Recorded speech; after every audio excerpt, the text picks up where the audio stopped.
Morning to all of you inspector sir. सबसे पहले दृष्टि टीम को धन्यवाद देना चाहता हूँ इस मंथन जैसे कार्यक्रम ला करके हम कॉन्फिडेंस युवाओं में कॉन्फिडेंस लाने के आज के इस डिबेट कार्यक्रम में जो टॉपिक है वह है यूक्रेन पर रूस का आक्रमण अनुचित या अनैतिक है। तो सबसे पहले हम इसमें अपना जो पक्ष रखेंगे वह विपक्ष है, जो मेरा वार्ता है वह इसके अगेंस्ट में रहेगा। अब इस यूक्रेन पर रूस का आक्रमण यानी जो नैतिक है यानी उचित है उसको सही ठहराते हुए हम इसके पक्ष में कुछ तथ्यों को रखेंगे। तो सबसे पहले आपको बता दें कि यूक्रेन जो है जो रूस का ही एक विभाजित और पड़ोसी देश है जो 1991 में अलग हो गया था। जो रूस को भौगोलिक सुरक्षा मतलब यूरोपीय देशों तथा अमेरिका जैसे और यूरोपीय देशों और नाटो जैसे संगठनों से भौगोलिक सुरक्षित रखता है यूक्रेन। लेकिन यूक्रेन क्या हुआ कि 2017 में नाटो से सम्मिलित प्रस्ताव क्या किया कि वो सहमति भर दी कि हम इसमें शामिल होंगे, जो रूस के लिए सबसे बड़ा घातक सिद्ध होगा। तो घातक क्यों सिद्ध होगा, इसके क्या कारण है, इसके बारे में हम आपको कुछ बताने जा रहे हैं कि नाटो यूरोपीय देशों तथा अमेरिका जैसे महाशक्तियों का एक संगठन है जो रूस के हमेशा अगेंस्ट में रहता है यानी विरोध में रहता है। नाटो का गठन 4 अप्रैल 1949 को हुआ था। नाटो का जो पूरा नाम है वह नॉर्थ अटलांटिक ट्रीटी ऑर्गेनाइजेशन है। नाटो वर्तमान में 30 देशों का समूह है। नाटो के आर्टिकल 5 कहता है कि अगर कोई भी देश मतलब नाटो में अगर जो सम्मिलित देश है वो किसी अन्य देश पे अगर हमला करता है तो नाटो के सदस्य में किसी देश को कोई दिक्कत नहीं होगा।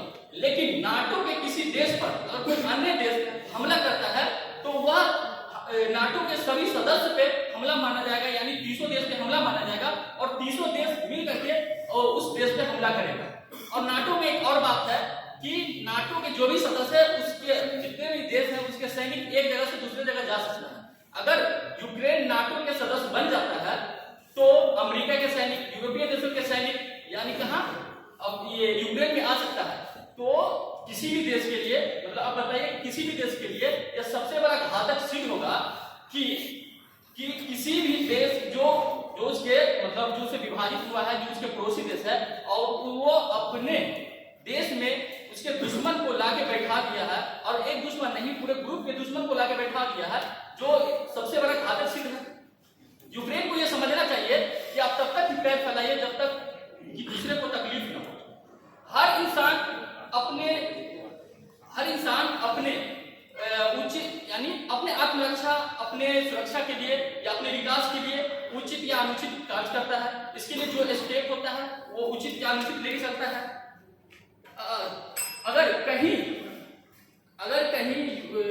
क्या कहते हैं कि इसके बारे में रूस ने कहा था कि आप मतलब यूक्रेन को कहा था कि आप नाटो में शामिल नहीं हुए, आपको जो भी मतलब सहायता चाहिए हम आपको देंगे, जो भी आर्थिक सहायता चाहिए हम आपको देंगे। लेकिन यूक्रेन नहीं माना, इसीलिए रूस यूक्रेन पर जो है युद्ध के बल पर उसको सबक सिखाया जा रहा है।